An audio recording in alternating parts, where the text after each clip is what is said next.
ಓಂ ಶಾಂತಿ. ನಿಮ್ಗೆ ಯಾವ ನಿಮ್ಮನ್ನ ಯಾರು ಇಷ್ಟಪಡ್ತಾರೆ ಒಳ್ಳೆಯವ್ರು ಅವ್ರಿಗೆ ಒಳ್ಳೇದಾಗಲಿ ಅವ್ರೆ, ಯಾವಾಗಲೂ ಒಳ್ಳೇದಾಗಲಿ. ಇವರೇ ಇಷ್ಟುದ್ದ ಸರ್ಪ, ಇಷ್ಟುದ್ದ ಎಷ್ಟು ಅರ್ಧ ಒಂದು ಅರ್ಧ ಮುಕ್ಕಾಲಡಿ ಸರ್ಪ, ಮುಕ್ಕಾಲಡಿ ಸರ್ಪ. ಅದಕ್ಕೆ ಅದರಲ್ಲೂ ಆ ಸರ್ಪ ಮೊದಲು ಎಷ್ಟೋ ಉದ್ದ ಇರುತ್ತೆ, ಆಮೇಲೆ ಸಣ್ಣದಾಗ್ಬಿಡುತ್ತೆ. ಎಷ್ಟಾಗುತ್ತೆ ಸಣ್ಣದಾಗಿ? ಮೊದಲು ಒಂದು 2 ಮೀಟ್ರ್ ಇರುತ್ತೆ. ಅದು ಚಿಕ್ಕ ಚಿಕ್ಕ ಮರಿಯಿಂದ ಸರ್ಪ ಬೆಳೆದು ಬೆಳೆದು ಬೆಳೆದು ಬೆಳೆದು 2 ಮೀಟ್ರ್ ಆಗುತ್ತೆ. ಆಮೇಲೆ ಅದೇನಾಗುತ್ತೆ, ಸರ್ಪ ಬರ್ತಾ ಬರ್ತಾ ಬರ್ತಾ ಚಿಕ್ಕದಾಗುತ್ತೆ. ಎಷ್ಟಾಗುತ್ತೆ? ಮುಕ್ಕಾಲಡಿ ಆಗುತ್ತೆ. ಸ್ವಲ್ಪ ದಪ್ಪ ಇರುತ್ತೆ.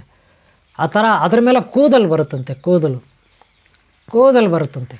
ಮುಕ್ಕಾಲಡಿ ಸರ್ಪ ಮೊದಲೆಷ್ಟಿತ್ತು? 2 ಅಡಿ. ಆಮೇಲೆ ಏನಾಯಿತು? ಚಿಕ್ಕದಾಯಿತು, ಬರೀ ಮುಕ್ಕಾಲಡಿ ಇಲ್ಲ 1 ಅಡಿ ಒಳಗೆ. ಆಮೇಲೆ ಏನಾಯಿತು? ಕೂದಲು ಬಂತು. ಇಂಥ ಸರ್ಪ ಏನಾದರೂ ಸಿಕ್ಬಿಟ್ರೆ, ಏನು ಹೇಳಿದೆ? ಸಿಕ್ಬಿಟ್ರೆ, ಆ ಸರ್ಪ ಏನಾದರೂ ಸಿಕ್ಬಿಟ್ರೆ ಅದನ್ನು ಹಿಡ್ಕೊಂಡು ಬಂದು ಅಲ್ಲಿ ಕಿತ್ತು ಮನೆಯಲ್ಲಿ ಇಕ್ಕೊಬಿಟ್ಟು, ಆಗ ಅದ್ರ ಪಕ್ಕದಲ್ಲಿ ಏನೋ ಒಂದು ಕಂಚಿಂದು ತಟ್ಟೆ ಬರುತ್ತಲ್ಲ, ಕಂಚಿನ ತಟ್ಟೆ ಊಟ ಮಾಡೋದು, ಆ ಪ್ಲೇಟು ಅಥವಾ ತಟ್ಟೆ ಅದರ ಪಕ್ಕದಲ್ಲಿಟ್ಟರೆ ಅದಕ್ಕೆ ಶಕ್ತಿ ಬರುತ್ತೆ. ತಟ್ಟೆಗೆ, ಕಂಚಿನ ತಟ್ಟೆಗೆ. ಅಥವಾ ಚೆಂಬಿಟ್ರೆ ಚೆಂಬಿಗೆ ಶಕ್ತಿ ಬರುತ್ತೆ. ಅಥವಾ ಕಾಯಿನ್ ಇರುತ್ತಲ್ಲ, ಯಾವುದೋ ಒಂದು ಕಾಯಿನ್ ಹೇಳ್ತಾರೆ, 5 ರೂಪಾಯಿ ಕಾಯಿನ್, ಬಂಗಾರದ ಕಲ್ಲರ್ ಹಾಕಿರ್ತಾರೆ, 20 ರೂಪಾಯಿ ಕಾಯಿನ್. ಇಂಥವೇನ ಇಟ್ಬಿಟ್ರೆ ಬಂಗಾರ ಆಗಿಬಿಡುತ್ತೆ. ಏನಾಗುತ್ತೆ? ಬಂಗಾರ ಆಗಿಬಿಡುತ್ತೆ. ಇನ್ನು ವಜ್ರಗಳು ವೈಡ್ಯರುಗಳು ಒಡವೆ ಇಟ್ಟರೆ ಅದಕ್ಕೆ ಶಕ್ತಿ ಬಂದ್ಬಿಡುತ್ತೆ, ಎನರ್ಜಿ ಬಂದ್ಬಿಡುತ್ತೆ. ಯಾವುದೋ ಸರ್ಪದ ಹತ್ರ ಇಟ್ರೆ. ಅಷ್ಟೇ ಅಲ್ಲ, ಅದರಲ್ಲಿ ಮಣಿ ಇರುತ್ತೆ ಅಂತ ಕೂಡ ಹೇಳ್ತಾರೆ. ಇಷ್ಟು ಚಿಕ್ಕ ಸರ್ಪದಲ್ಲಿ ಮಣಿ ಇರುತ್ತೆ, ಅದಕ್ಕೆ ಆ ಶಕ್ತಿ ಅಂತಾರೆ. ಈ ರೀತಿ ಹೇಳ್ಕೊಂಡು ಇವರೇನು ಮಾಡ್ತಾರೆ, ಈ ಥರ ಸರ್ಪಗಳನ್ನು ಕೆಲವ್ರು ಇಟ್ಕೊಂಡು, ಇನ್ನು ಕೆಲವ್ರು ಯಾರೋ ನಂಬಿಕೆ ಇರುತ್ತಲ್ಲ, ದೇವ್ರ ಮೇಲೆ ನಂಬಿಕೆ, ಗುರುಗಳ ಮೇಲೆ ನಂಬಿಕೆ, ಈ ನಿಂಬೆಹಣ್ಣು, ತಾಯ್ತ, ಬೂದುಕುಂಬಳಕಾಯಿ, ಹಾಗೆ ರುದ್ರಾಕ್ಷಿ, ಕಲ್ಲುಗಳು, ಅವಳ ಕಾಕೆ ಚಿಪ್ಪು, ಕಪ್ಪೆ ಚಿಪ್ಪು, ಆಮೇಲೆ ಸಮುದ್ರದಲ್ಲಿರ್ತ ಅವಳ ಚಿಪ್ಪುಗಳು, ಹಾಗೆ ಮುತ್ತುಗಳು, ಇವೆಲ್ಲ ಇಟ್ಕೊಬಿಟ್ಟು ಕೆಲವರು ಇದರಲ್ಲಿ ಎನರ್ಜಿ ಇದೆ, ಶಕ್ತಿ ಇದೆ ಅಂತಾರೆ. ಅದು ಓಕೆ. ಆದರೆ ಇವರು ಹಂಗಲ್ಲ, ಸರ್ಪ ಇದೆ, ಅದರಲ್ಲಿ ನಾಗಮಣಿ ಇರುತ್ತೆ, ತುಂಬ ವಯಸ್ಸಾಗಿರೋ ಸರ್ಪ, ಕೂದಲು ಬಂದಿರುತ್ತೆ, ಮುಕ್ಕಾಲಡಿ ಇರುತ್ತೆ ಅಷ್ಟೇ. ಅದು ಮೊದಲು 2 ಅಡಿ ಉದ್ದ ಇರುತ್ತೆ, 2 ಮೀಟ್ರ್ ಉದ್ದ ಇರುತ್ತೆ. ಅದು ಬರ್ತಾ ಬರ್ತಾ ಚಿಕ್ಕದಾಗಿರುತ್ತೆ, ಕೂದಲು ಬಂದಿರುತ್ತೆ, ಅದರಲ್ಲಿ ಮಣಿ ಇರುತ್ತೆ ಅಂತ ಇವ್ರು ಹೇಳ್ತಾರೆ. ಗೊತ್ತಾಯ್ತಲ್ಲ? ಅದರಲ್ಲಿ ಹೆಚ್ಚಿನ ಶಕ್ತಿ ಇರುತ್ತೆ. ಬರೀ 5 ರೂಪಾಯಿ ಕಾಯಿನೋ 20 ರೂಪಾಯಿ ಕಾಯಿನೋ ಇರುತ್ತೆ, ಯಾವುದೋ ತಾಮ್ರದ್ದು, ಇನ್ನೊಂದು ಅದು ಎಂಡಾಲಿಯಮ್ಮೋ, ಇನ್ನೊಂದು ಮತ್ತೊಂದು. ಅದನ್ನು ಬಂಗಾರ ಆಗಿಬಿಡುತ್ತೆ. ತಾಮ್ರ ತಟ್ಟೆಗೆ ಶಕ್ತಿ ಬಂದ್ಬಿಡುತ್ತೆ, ಚೆಂಬಿಗೆ ಶಕ್ತಿ ಬಂದ್ಬಿಡುತ್ತೆ, ಎನರ್ಜಿ ಆ ಸರ್ಪದಿಂದ.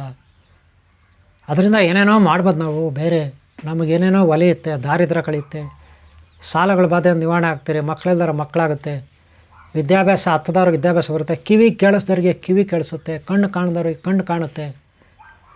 ಸರಿಯಾಗಿ ಮೆಮೊರಿ ಅಂದರೆ ಜ್ಞಾಪಶಕ್ತಿ ಇಲ್ದವ್ರಿಗೆ ಜ್ಞಾಪಶಕ್ತಿ ಬರುತ್ತೆ, ಮಕ್ಕಳಿಲ್ದವ್ರು ಮಕ್ಕಳಾಗುತ್ತೆ. ಆ ಸರ್ಪದಿಂದ, ಆ ಸರ್ಪದ ಹತ್ರ ತೊಗೊಂಡು ಬಂದು ಏನೋ ಒಂದು ಮಂತ್ರಿಸಿ ಕೊಟ್ಟರೆ, ನಿಂಬೆಹಣ್ಣು, ರುದ್ರಾಕ್ಷಿ ಏನೋ ಮಂತ್ರಿಸಿ ಕೊಟ್ಟರೆ ಅದ್ರ ಹತ್ರ ಇಟ್ಟು ಅವ್ರಿಗೆ ಈ ರೀತಿ ಒಳ್ಳೇದು ಆಗುತ್ತೆ, ಅವ್ರ ಇಷ್ಟಾರ್ಥಗಳು ಈಡೇರುತ್ತೆ ಅಂತ ಕೆಲವ್ರು ಹೇಳ್ತಾರೆ. ಈ ವಿಚಾರ ನೀವು ಕೇಳಿದ್ರಿಲ್ಲ ಗೊತ್ತಿಲ್ಲ, ನಾನು ಕೇಳಿದ್ದೀನಿ. ಇದು ಒಂದು ಟೈಪು. ಎರಡನೇದು ಇನ್ನೊಂದಿದೆ, 2 ತಲೆ ಹಾವು, ಒಂಥರ ಪಿಂಕ್ ಕಲರ್ ಇರುತ್ತೆ, ನೋಡಿರ್ಬೋದು. 2 ತಲೆ ಹಾವು, 2 ತಲೆ ಹಾವು ಇರುತ್ತೆ ಇಷ್ಟುದ್ದ. ಅದೇನಾದರೂ ಸಿಕ್ಬಿಟ್ರೆ ಅದರಿಂದನೂ ಅಷ್ಟೇ ಈ ರೀತಿ ಏನೋ ಒಂದು ಮಂತ್ರ ಶಕ್ತಿ, ಸಿದ್ಧಿಶಕ್ತಿ, ದಿವ್ಯಶಕ್ತಿ, ಅತೀಂದ್ರಿಯ ಶಕ್ತಿ ಅದರಲ್ಲಿ ಇರುತ್ತೆ ಅಂತಾರೆ. ಈ ರೀತಿ ಕೂಡ 2 ತಲೆ ಇರೋ ಸರ್ಪಗೂ ಹೇಳ್ತಾರೆ, ವಯಸ್ಸಾಗಿರೋದು ಸರ್ಪಗೂ ಹೇಳ್ತಾರೆ. ಇದರಲ್ಲಿ ಎಷ್ಟು ನಿಜ? ಇವರು ಎತ್ತಾಕೊಂಬರ್ತಾರೆ, ಯಾರ್ದೋ ಒಂದು ಮನೆಗೆ ತೊಗೊಂಡೋಗ್ತಾರೆ, ಯಾರೋ ನಂಬಿಕೆ ಇರೋರು ಇರ್ತಾರೆ, ಅದನ್ನು ನಂಬೋರು ಇರ್ತಾರೆ, ಅಂಥವ್ರಿಗೆ ಇವರು ಮಾರಿಬಿಡ್ತಾರೆ. ಏನು ಮಾರಿಬಿಡ್ತಾರೆ? ಆ ಸರ್ಪನ ಎಷ್ಟಕ್ಕೆ ಮಾರ್ತಾರೆ? 50,000, 1 ಲಕ್ಷ, 2 ಲಕ್ಷ, 5 ಲಕ್ಷ, ಕೋಟಿ ಹಿಂಗೆ ಮಾರಿಬಿಡ್ತಾರೆ. ಯಾವುದೋ ಒಂದು ಸರ್ಪ ಎಷ್ಟು ಉದ್ದ ಇರುತ್ತೆ, ಇದು ವಯಸ್ಸಾಗಿದೆ, ಕೂದಲು ಬಂದಿದೆ ಅಂತಾರೆ. ಇವರು ಅದ್ರಲ್ಲಿ ಕೂದಲು ಬಂದಿರೋದು ತೋರಿಸ್ತಾರೋ ಇಲ್ಲೋ ನನಗೆ ಗೊತ್ತಿಲ್ಲ, ಅದು ಎಷ್ಟು ದಪ್ಪ ಇರುತ್ತೆ ಗೊತ್ತಿಲ್ಲ. ಒಟ್ಟಿನಲ್ಲಿ ಇಷ್ಟುದ್ದ ಸರ್ಪ ಅಂತ, 1 ಅಡಿ ಸರ್ಪ ಅಂತ ತಂದು ಇಕ್ಕೊಂಡಿರ್ತಾರೆ ಮಹಾನ್ ಭಾವರುಗಳು. ಇರಲಿ, ಇವ್ರು ತಗೊಳ್ಳೋರು ಮಹಾನ್ ಭಾವರುಗಳೇ, ಅವ್ರಿಗಿಂತ ಇವ್ರು ದೊಡ್ಡ ಮಹಾನ್ ಭಾವರುಗಳು. ತಗೊಳ್ಳೋರು ಲಕ್ಷ ಕೋಟಿ ಕೊಟ್ಟು ತಗೊಳ್ತಾರೆ ಸರ್ಪನ. ಇವರು ಅದರಲ್ಲಿ ಏನೋ ಇನ್ನೂ ಮ್ಯಾಜಿಕ್ ಮಾಡ್ಬೋದು, ಬೇರೆ ದೇಶದವ್ರಿಗೆ ಮಾರ್ಬೋದು. ಹೊರದೇಶದವ್ರು ಅದೇನಕ್ಕೋ ತಗೊಳ್ತಾರೆ, ಅದರಲ್ಲೇನೋ ವಿಷ ಇರುತ್ತೆ, ಅದು ತಗೊಂಡ್ರೆ ಇನ್ನೆಷ್ಟೋ ಕೋಟಿಗಳು ಬಾಳುತ್ತೆ. ಒಂದೇ ಒಂದು ತೊಟ್ಟು ವಿಷ ಅದರಲ್ಲಿ ಬಂದರೆ ಅದನ್ನು ಮಾರ್ಕೋಬೋದು ಎಷ್ಟೋ ಕೋಟಿಗಳಿಗೆ. ಒಂದು ತೊಟ್ಟು ವಿಷ 1 ಕೋಟಿಗಿಂತ ಹೆಚ್ಚಾಗಿ ಬಾಳುತ್ತಂತೆ. ಇದೆಲ್ಲ ಒಂದು ಸೈಂಟಿಫಿಕ್ಕಾಗಿ, ಈ ಕಡೆ ಆಧ್ಯಾತ್ಮಿಕವಾಗಿ ನಂಬಿಕೆನೋ ಮೂಢನಂಬಿಕೆನೋ ಒಟ್ಟಿನಲ್ಲಿ ಈ ಥರ ಒಂದು ನಡೆಯುತ್ತೆ. ಆದರೆ ತಗೊಂಡವ್ರ ಕಥೆ ಏನು?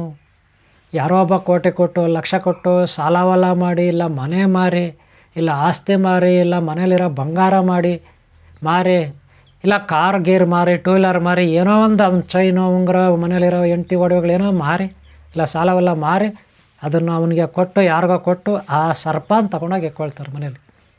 2 ತಲೆ ಸರ್ಪನೂ ಇರ್ಬೋದು ಪಿಂಕ್ ಕಲರು, ಅಥವಾ ಈ ಒಂದು ಸರ್ಪ 2 ಮೀಟ್ರ್ ಸರ್ಪ ಮುಕ್ಕಾಲು ಅಡಿ ಆಗಿದೆಯಲ್ಲ, ದಪ್ಪದಾಗಿ ಕೂದಲು ಬಂದಿದೆಯಲ್ಲ, ಅದಿರ್ಬೋದು. ತಗೊಂಡು ಹೋಗ್ತಾರೆ. ಆಮೇಲೆ ತಗೊಂಡೋಗಿ ನೋಡ್ತಾರೆ ಅವರು ಮನೆಯಲ್ಲಿ ಇಟ್ಕೊಂಡು. ಇವನು ಹೇಳಿರ್ತಾನೆ, ಇಂಥ ವಾರ ಈಚೆ ತೆಗೀರಿ, ಇಂಥ ವಾರ ತೆಗಿಬೇಡ್ರಿ, ಇಂಥ ಗ್ರಹಣ ದಿನ ಈಚೆ ತೆಗೀರಿ, ಬೇರೆ ಟೈಮ್ಗಳಲ್ಲಿ ಈಚೆ ಪೆಟ್ಟಿಯಿಂದ ಈಚೆ ತೆಗಿಬೇಡ್ರಿ, ಭದ್ರಾಗಿ ಇಟ್ಕೊಳ್ರಿ, ಹುಷಾರಾಗಿ ಇಟ್ಕೊಳ್ರಿ, ಶೇಪಾಗಿ ಇಟ್ಕೊಳ್ರಿ ಅಂತೆಲ್ಲ ಹೇಳ್ಕೊಟ್ಟು ಹೋಗಿರ್ತಾರೆ ಅವರು. ಒಂದಷ್ಟು ನಂಬರ್ಗಳು ಕೊಟ್ಟಿರ್ತಾರೆ. ಏನಾದರೂ ನನ್ನ ಹತ್ರ ಸಲಹೆ ಕೇಳ್ಬೇಕನ್ನ ಕೇಳ್ರಿ ಅಂತ 1-2 ನಂಬರ್ ಕೊಟ್ಟಿರ್ತಾರೆ. ಅವನ ಫ್ರೆಂಡ್ದೋ ಶಿಷ್ಯಂದೋ ಕೊಟ್ಟಿರ್ತಾರೆ 1-2 ನಂಬರ್. ಇವರು ನಂಬಿಕೆ ಇಟ್ಟವನ ಮೇಲೆ ಹಣನೂ ಕೊಟ್ಬಿಟ್ಟಿರ್ತಾರೆ ಕಂತೆ. ಆಮೇಲೆ ಮನೆಯಾಗೂ ತರ್ತಾರೆ. ಆಮೇಲೆ ಅವನು ಹೇಳಿರ್ತಾನೆ, ಯಾವುದೋ ಗ್ರಹಣ ದಿನ, ಯಾವುದೋ ಗುರುವಾರನೋ ಶುಕ್ರವಾರ ಅದನ್ನು ಈಚೆ ತೆಗೀರಿ, ಅಲ್ಲಿವರೆಗೂ ತೆಗಿಬೇಡಿ ಅಂತ. ಇವರು ಆ ಸರ್ಪ ಇಟ್ಕೊಂಡು ಅದಕ್ಕೇನೋ ಮೊಟ್ಟೆನೋ ಮತ್ತೊಂದು ಹಾಕ್ಕೊಂಡು ಸಾಕೊಂಡಿರ್ತಾರೆ. ಆಮೇಲೆ ಯಾವುದೋ ಒಂದು ಅವನು ಮುಹೂರ್ತ ಹೇಳಿರ್ತಾನೆ, ಇಂಥ ದಿನ ಶುಕ್ರವಾರನೋ ಗುರುವಾರನೋ ಭಾನುವಾರ ಯಾವುದೋ ಒಂದು ಹೇಳಿರ್ತಾರೆ ಅವರು. ಆ ದಿನಕ್ಕಾಗಿ ಅವರು ಕಣ್ಣಲ್ಲಿ ಎಣ್ಣೆ ಬಿಟ್ಕೊಂಡು ಹಗಲು ರಾತ್ರಿ ಕಾಯ್ತಿರ್ತಾರೆ. ಏನಕ್ಕೆ?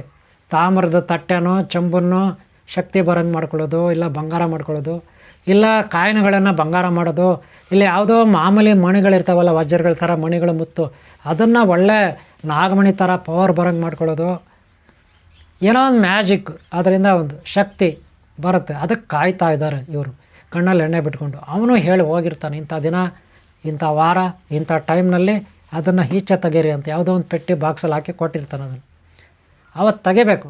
ತೆಗೆದ್ರೆ ಇವರು ಪಕ್ಕದಲ್ಲಿ ತಟ್ಟೆ ಇಟ್ಬಿಟ್ರೆ, ಚೆಂಬಿಟ್ಬಿಟ್ರೆ ಏನೋ ಶಕ್ತಿ ಬಂದುಬಿಡುತ್ತೆ, ಅದರಲ್ಲಿ ಮ್ಯಾಜಿಕ್ ಮಾಡೋದು. ಅಥವಾ ಯಾವುದೋ ಒಂದು ವಜ್ರದ ಉಂಗುರನೋ ನಕ್ಲೆಸೋ ಏನೋ ಇಟ್ಟರೆ ಅದಕ್ಕೊಂದು ಶಕ್ತಿ ಬಂದುಬಿಡುತ್ತೆ. ಆಮೇಲೆ ಇವ್ರು ಏನಾದರೂ ಆಗ್ಬೋದು.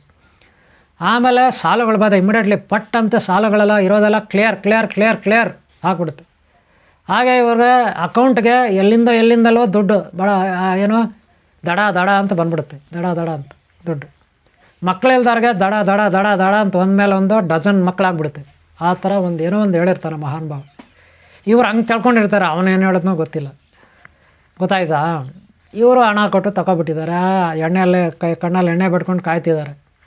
ಆ ಟೈಮು ಬಂದುಬಿಡುತ್ತೆ. ಆಮೇಲೆ ಇವರು ತಟ್ಟೆನೂ ಎತ್ಕೊಂಬರ್ತಾರೆ, ಚೆಂಬು ಎತ್ಕೊಂಬರ್ತಾರೆ, ಚೆಕ್ ಮಾಡ್ತಾರೆ, ಅಲ್ಲೇನಿದೆ ಬುಡ್ಬುಡಕ್ಕೇನಿಲ್ಲ. ಗೊತ್ತಾಯ್ತಾ? ಏನೂ ಇಲ್ಲ ಅಲ್ಲಿ, ಮ್ಯಾಜಿಕ್ ಇಲ್ಲ, ಗೀಜಿಕ್ಕಿಲ್ಲ, ಏನಿಲ್ಲ. ಚೆಂಬಿನಲ್ಲೂ ಏನೂ ವಿಶೇಷತೆ ಇಲ್ಲ, ತಟ್ಟೆನಲ್ಲೂ ಇಲ್ಲ. ಮೊದಲೇದು ತಟ್ಟೆ ಹಂಗಿತ್ತು ಹಂಗೆ ಇದೆ, ಚೆಂಬು ಹೆಂಗಿತ್ತು ಹಂಗೆ ಇದೆ. ಇನ್ನು ವಜ್ರ ವೈಡ್ಯರ ಇಡ್ತಾರೆ, ಇನ್ನೊಂದು ಇಡ್ತಾರೆ, ಏನೂ ಮ್ಯಾಜಿಕ್ ಬರೋದಿಲ್ಲ, ಅವ್ರಿಗೆ ಶಕ್ತಿ ಬರೋದಿಲ್ಲ. ಇನ್ನು ಮದುವೆ ಆಗಿಲ್ಲ, ಹಂಗೆ ಕಾಯ್ತಾರೆ ಮಾಡ್ತಾರೆ, ಅದು ಏನು ಪಟ್ಟಂತ ಗಂಡು ಬಂದುಬಿಡ್ತಾನೆ, ಪಟ್ಟಂತ ಹೆಣ್ಣು ಬಂದುಬಿಡ್ತಾರೆ ಅಲ್ಲಿ. ಇಲ್ಲ. ಏನು ಸಾಲಗಳು ಬಾದೆ, ಏನು ಇತ್ಕಿದಂಗೆ ಸಾಲ ತೀರ್ಬಿಡುತ್ತೆ. ಹೋಗ್ಲೆ ಅಕೌಂಟಲ್ಲಿ ದುಡ್ಡಿಲ್ಲ, ಇತ್ಕಿದಂಗೆ ಬೇರೆ ಕಡೆಯಿಂದ ದಡ ಅಂತ ತಗೊಂಡು ಬರುತ್ತೆ. ಹೋಗ್ಲಿ, ಅವ್ರು ಯಾರಿಗೋ ಮಕ್ಕಳೆಲ್ಲ ಏನು ಇತ್ಕಿದಂಗೆ ಮಕ್ಕಳಾಗ್ಬಿಡುತ್ತೆ, ದಡ ಅಂತ ಹೊಂಟು ಜನ. ಎಂಥದ್ದಿಲ್ಲ. ಆವಾಗ ಗೊತ್ತಾಗುತ್ತೆ ಇವ್ರಿಗೆ ನಾವು ಮೋಸ ಹೋಗಿದ್ವಿ ಅಂತ. ಯಾವಾಗ ಗೊತ್ತಾಗುತ್ತೆ? ಮೋಸ ಹೋಗಿದ್ವಿ ಅಂತ. ಅದೇನೋ ಹೇಳ್ತಾರೆ, ಬುದ್ಧಿ ಇರೋ ದುಡ್ಡಿಲ್ಲ, ದುಡ್ಡಿರೋ ಬುದ್ಧಿ ಇಲ್ಲ. ಇವರೆಲ್ಲ ಹೆಂಗೆ ಗೊತ್ತಾ, ತಗೊಳ್ಳೋರು ಅಮಾಯಕರು ಇರ್ತಾರೆ, ಹಾಗೆ ಬುದ್ಧಿವಂತರು ಇರ್ತಾರೆ ಬಿಡ್ರಿ. ಎಲ್ಲರಿಗಿಂತ ಬುದ್ಧಿನೂ ಜಾಸ್ತಿ ಇರ್ತದೆ ಇವ್ರಿಗೆ. ಕೆಲವು ಸಾರಿ ನಮ್ಮ ಟೈಮ್ ಸರಿ ಇಲ್ಲ, ಒಳ್ಳೆಯವ್ರಿಗೂ ಈಗ ಗ್ರಾಚಾರ ಬಂದುಬಿಡುತ್ತೆ. ಒಳ್ಳೆಯವ್ರಿಗೆ ಗೊತ್ತು ಇವು ತಗೋಬಾರ್ದು ಅಂತ, ಆದರೂ ಅವ್ರು ಒತ್ತಾಯ ಮಾಡಿ ಏನೇನೋ ಹೇಳಿ ತಲೆಗೆ ತುಂಬಿ ಡ್ರಿಲ್ಲ ಹಾಕಿ ಡೈವರ್ಟ್ ಮಾಡಿ ತಲೆ ತುಂಬಿಬಿಟ್ಟು ಏನೋ ಒಂದು ಹೇಳ್ಬಿಟ್ಟು ಆಸೆ ಹುಡ್ಸ್ಬಿಡ್ತಾರೆ. ಆಸೆಗಳು ಹುಡ್ಸಿ ಒಳ್ಳೆಯವ್ರನ್ನೂ ಕೆಡ್ಸಾಕ್ಬಿಡ್ತಾರೆ. ಕೆಡಿಸ್ಬಿಟ್ಟು ಅವ್ರಿಗೆ ಕೊಟ್ಬಿಟ್ಟು ದುಡ್ಡು ತಗೊಂಡು ಎತ್ತಾಕೊಂಡು ಹೊಟ್ಟೋಗ್ತಾರೆ. ಆಮೇಲೆ ಏನೂ ಬರೋಲ್ಲ, ಇಲ್ಲೇ ರಿಸಲ್ಟ್ ಇಲ್ಲ, ರಿಸಲ್ಟ್ ಫೈಲರ್ ಆಗುತ್ತೆ, ಏನೂ ರೆಸ್ಪಾಂಡ್ ಇಲ್ಲ ಇದು. ಆವಾಗ ಇವ್ರು ಕಾಲ್ ಮಾಡ್ತಾರೆ, ಅವ್ನು 2 ನಂಬರ್ ಕೊಟ್ಟಿರ್ತಾನೆ, 2 ನಾಟ್ ರೀಚಬಲ್, ಸ್ವಿಚ್ ಆಫ್. ಆಗೈತೆ ಅವ್ರ ಕಥೆ ಅಷ್ಟು, ಕಳ್ಕೊಂಡ್ರು. ಈ ರೀತಿ ಎಷ್ಟೋ ಜನ ಮೋಸ ಮಾಡ್ತಾರೆ, ಎಷ್ಟೋ ಜನ ಮೋಸ ಹೋಗ್ತಾರೆ. ಇದು ಈ ಪ್ರಪಂಚದಲ್ಲಿ ನಡೀತಾನೆ ಇದೆ, ಯಾರೇನು ಮಾಡೋದು. ಆದರೆ ಒಂದಂತೂ ನಿಜ, ಅವ್ರವ್ರು ಮಾಡಿದ್ದು ಅವ್ರ ಹಿಂದೆ ಇರುತ್ತೆ. ಒಳ್ಳೇದು ಮಾಡಿದವ್ರು ಒಳ್ಳೇದಾಗುತ್ತೆ, ಕೆಟ್ಟದ್ದು ಮಾಡಿದವ್ರು ಕೆಟ್ಟದಾಗುತ್ತೆ.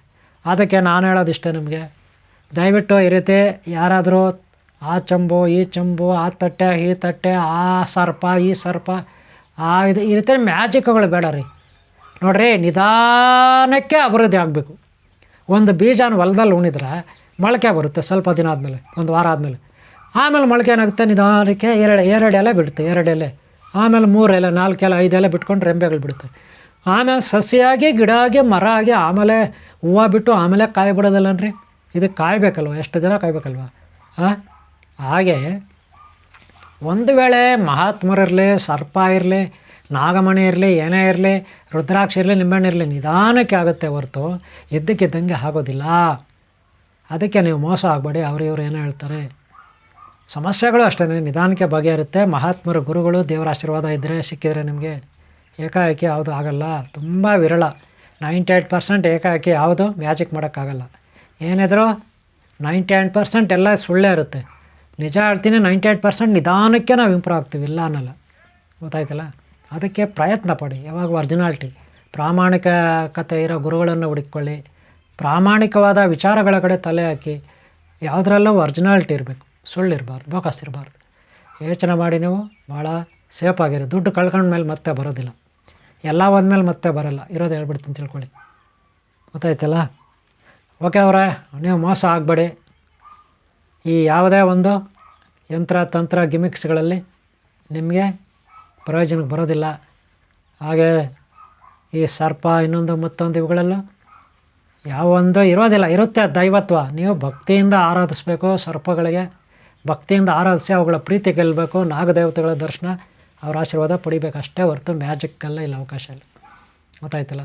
ಹಾಗೆ ಸುಳ್ಳು ಪಳ್ಳು ಹೇಳೋ ಮೋಸಗಾರರು ಇರ್ತಾರೆ, ಅವ್ರದ್ದು ಕೂಡ ಇಲ್ಲ ಅವಕಾಶ ಇಲ್ಲ. ಎಲ್ಲ ಕಡೆ ಶಕ್ತಿ ಇದೆ, ಎಲ್ಲದರಲ್ಲೂ ಶಕ್ತಿ ಇರುತ್ತೆ. ನಾನೇ ಹೇಳ್ತೀನಿ, ಎಲ್ಲ ಗುರುಗಳಲ್ಲೂ ಒಂದು ಶಕ್ತಿ ಇರುತ್ತೆ. ಆದರೆ ಅವ ಗುರುಗಳು ಅದನ್ನು ಉಪಯೋಗಿಸ್ಬೇಕು ಒಳ್ಳೆಯದಕ್ಕೆ. ಎಲ್ಲರೂ ಅಷ್ಟೇ ಒಳ್ಳೆ ರೀತಿ ಸಿದ್ಧಿಗಳು ಮಾಡಿಕೊಂಡು ಯೋಗ ಸಾಧನೆ, ತಪಸ್ಸಾಧನೆ ಮಾಡಿ ದೈವವನ್ನು ಹೊಲಿಸ್ಕೊಂಡು ಅವರ ಆಶೀರ್ವಾದ ಮಾಡಿದ್ರೆ ಒಳ್ಳೆಯದಾಗುತ್ತೆ. ಅವ್ರು ಕೊಡೋ ಕೆಲಸಗಳು ಯಾವಾಗ ಒರಿಜಿನಾಲಿಟಿ ಇರುತ್ತೆ. ಗೊತ್ತಾಯ್ತಲ್ಲ? ಓಕೆ, ನಿಮ್ಗೆ ಒಳ್ಳೆಯದಾಗಲಿ. ಈ ಒಂದು ಸಬ್ಜೆಕ್ಟ್ನೆಲ್ಲ ಮುಗಿಸ್ತಾ ಇದ್ದೀನಿ. ನಿಮ್ಗೆ ಒಳ್ಳೆಯದಾಗಲಿ, ನೀವು ಮೋಸ ಹೋಗ್ಬೇಡಿ. ಗೊತ್ತಾಯ್ತಲ್ಲ? ಹಾಗೆ ಈ ವಿಡಿಯೋ ಇಷ್ಟ ಆಗಿದರೆ ಒಂದು ಲೈಕ್ ಮಾಡಿ, ಸಬ್ಸ್ಕ್ರೈಬ್ ಆಗಿಲ್ಲ ಅಂದರೆ ಹಾಕ್ಕೊಳ್ಳಿ. ನಮ್ಮಲ್ಲಿ ಕುಂಡಲಿನಿ ಸಾಧನೆ, ಯೋಗ ಸಾಧನೆ ಇದೆಲ್ಲ ಮಾಡ್ತೀವಿ. ಗೊತ್ತಾಯ್ತಲ್ಲ? ಹಾಗೆ ಶ್ರೀಚಕ್ರ ಪ್ರತಿಷ್ಠಾಪನೆ ಮಾಡ್ತೀವಿ. ಮನೆಗಳಲ್ಲಿರ್ಬೋದು, ದೇವಸ್ಥಾನದಲ್ಲಿರ್ಬೋದು, ಶ್ರೀಚಕ್ರ ಪ್ರತಿಷ್ಠಾಪನೆ ಇದೆಲ್ಲ ಮಾಡಿಕೊಡ್ತೀವಿ. ಗೊತ್ತಾಯ್ತಲ್ಲ? ಆದಷ್ಟು ಒಂದು ಒಳ್ಳೆಯ ಕೆಲಸಗಳು ನಿಮಗೂ ಎಲ್ಲರಿಗೂ ಹೆಲ್ಪ್ ಆಗಲಿ ಅಂತ ನಾನು ಬಯಸ್ತೀನಿ. ಏನಾದರೂ ಸಲಹೆ ಬೇಕಾ, ಸಹಾಯ ಬೇಕಾ, ನೀವು ನನ್ನ ನಂಬರ್ ಕೇಳಿ. ಒಳ್ಳೆಯದಕ್ಕೆ, ಒಳ್ಳೆ ರೀತಿ. ಸುಮ್ಮನೆ ಕೆಲವರೆಲ್ಲ ನಮ್ಗೆ ಕಾಲ್ ಮಾಡ್ತಾರೆ. ಒಳ್ಳೆಯದಕ್ಕಾಗಿ ನೀವು ಕೇಳಿ, ಸರಿನಾ? ಓಕೆ, ನಿಮ್ಗೆ ಒಳ್ಳೆಯದಾಗಲಿ. ಈ ವಿಡಿಯೋ ಇಷ್ಟ ಆಗಿರೋ ಒಂದು ಲೈಕ್ ಮಾಡಿ, ಸಬ್ಸ್ಕ್ರೈಬ್ ಆಗಿಲ್ಲ ಅಂದರೆ ಹಾಕ್ಕೊಳ್ಳಿ ಅಂತ ಕೇಳ್ತೀನಿ. ಓಂ ಶಾಂತಿ, ಓಂ ಶಾಂತಿ, ಓಂ ಶಾಂತಿ ಅವರೇ.